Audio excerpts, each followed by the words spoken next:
langsung memulai diskusi kita pada siang hari ini. Saya akan lanjutkan pertanyaan pertama ke Ibu Sinta selaku Sekretaris SKK Migas.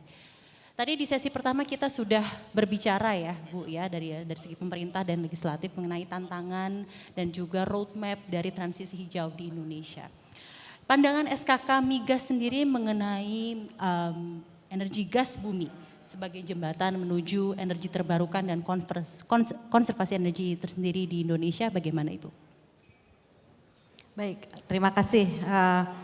Ya, tentunya tadi juga sudah disinggung ya pada talk show yang sebelumnya bahwa memang energi fosil secara presentasi itu turun, tapi secara volumenya itu sebenarnya berkali lipat gitu. Jadi ujung-ujungnya kita tetap membutuhkan long term planning, membutuhkan roadmap dalam memastikan bahwa demand itu terpenuhi.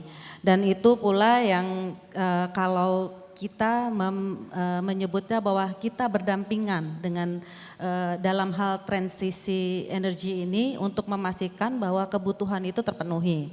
Jadi kita sudah petakan demand sampai 2060 itu, dan kita juga sudah siapkan long term planningnya. Ya, yang mungkin sudah sangat familiar dengan di 2031 juta barrel dan 12 BCF gas, ada 12 BCF gasnya dalam planning itu. Dan dalam transisi ini pun kita juga melihat bahwa gas bumi itu sebagai komoditas strategis dan memiliki nilai yang sangat strategis. Jadi bukan saja sebagai sumber energi pengganti, karena kalau kita lihat gas itu walaupun fosil tapi cukup bersih, tapi kita juga bisa melihat bahwa si gas ini juga sebagai bahan baku. Jadi untuk industri, jadi seperti pupuk dan lain-lain. Jadi kenapa itu kita juga masih membutuhkan penemuan produksi gas juga.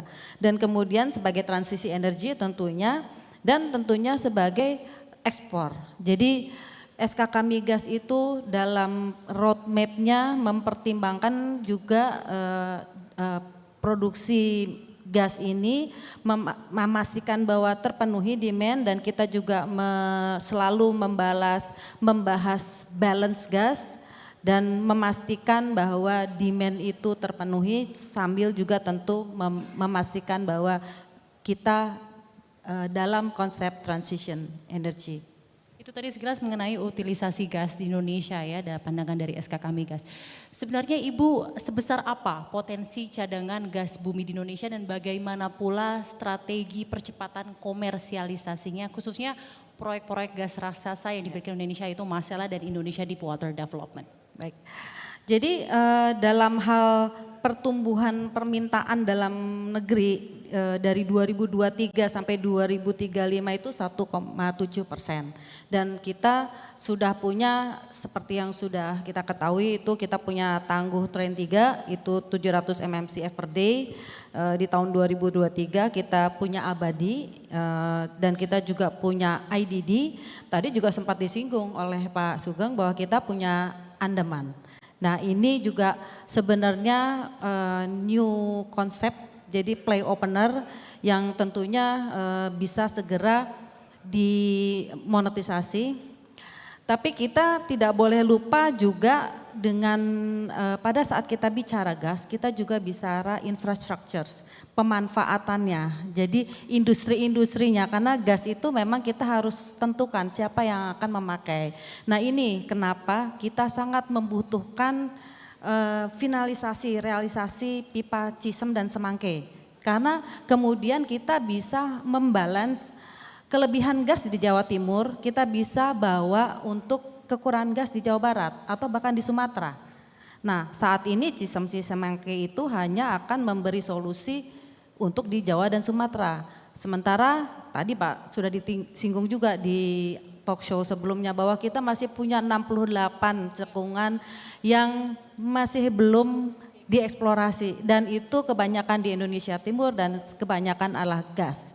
Nah PR-nya adalah pada saat nanti dilakukan eksplorasi dan ketemu siapa pemanfaatnya, dan ketersambungannya itu sangat menjadi PR, tentunya bukan Kementerian ESDM saja, tentunya juga dengan kementerian-kementerian terkait lainnya untuk memastikan pemanfaatannya bisa tersalurkan. Kita masih punya potensi, tapi kita harus menyambungkan dari hulu sampai ke hilirnya. Baik, Ibu Sinta, ini sepertinya menyambung saja apa yang sudah tadi diberikan paparan ya di sesi pertama tadi dari pemerintah dan juga legislatif mengenai target net zero emission Indonesia pada tahun 2060, Ibu. Ekosistem seperti apa sebenarnya yang ingin diciptakan oleh SKK Migas menuju target net zero emission tersebut? Jadi tentunya kembali dalam ekosistem ini kita butuh regulasi. Seperti yang tadi ini bukan yang ujuk-ujuk, bukan yang baru, ini kita perlahan-lahan berevolusi, tapi sekali lagi harus ada kesinergian dan totalitas bersama dan tentunya harus didukung dengan regulasi dan itu sudah mulai. Tapi memang masih belum selesai dan masih ada yang sedang berproses yang tentunya saat ini kita tunggu. Dan dalam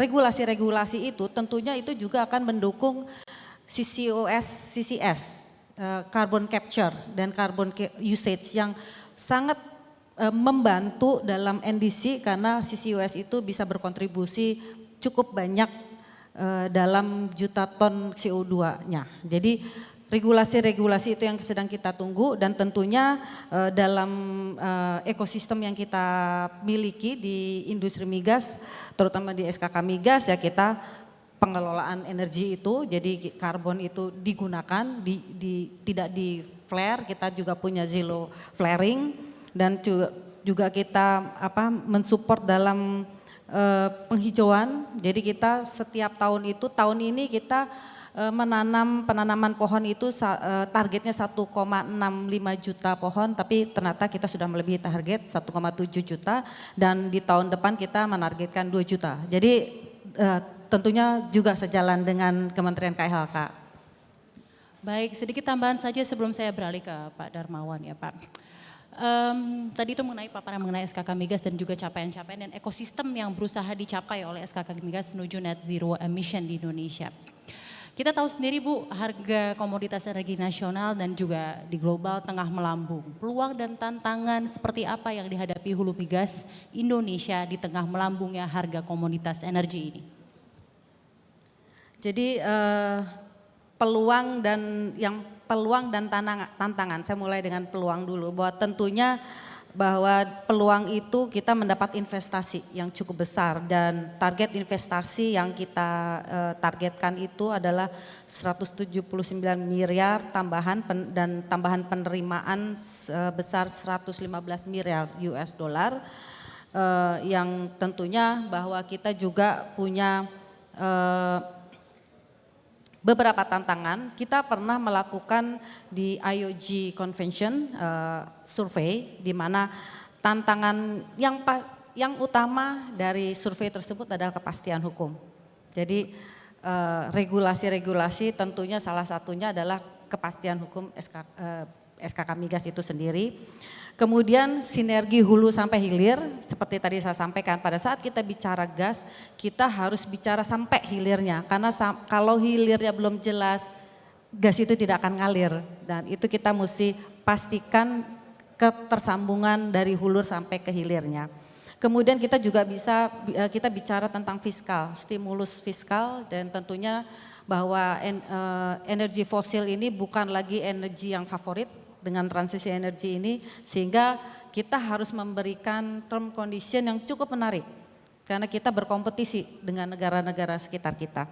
Kemudian sudah disinggung juga berkali-kali fasilitas non teknis yang one door stop policy, kemudian juga ada insentif eksplorasi dan beberapa hal lain seperti TKDN dan pengurangan pungutan. Jadi itu adalah tantangan-tantangan yang harus kita jawab dengan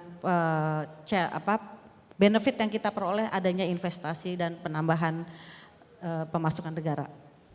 Sejauh mana peran SKK Migas sendiri dalam mendorong pemanfaatan gas untuk kebutuhan domestik Indonesia? Apa saja tantangannya pula? Ini masih mengenai pengurangan emisi karbon ya Bu ya.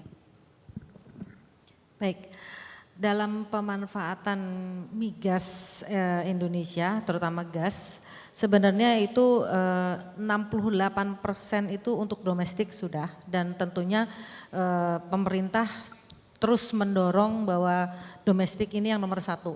Posisi sekarang ini 68% untuk domestik, 38% untuk ekspor. Dan untuk domestik itu didominasi oleh industri, pupuk, dan kelistrikan seperti tadi juga sudah sampaikan. Namun tadi sekali lagi kenapa kita masih ada ekspor tadi, ketersambungannya yang masih jadi PR terutama untuk area-area Indonesia Timur yang industri pemanfaatannya yang masih belum banyak. Jadi saat ini kita juga mengharapkan kolaborasi Kementerian ESDM dan Kementerian Industrian dalam hal infrastrukturnya. Mungkin itu.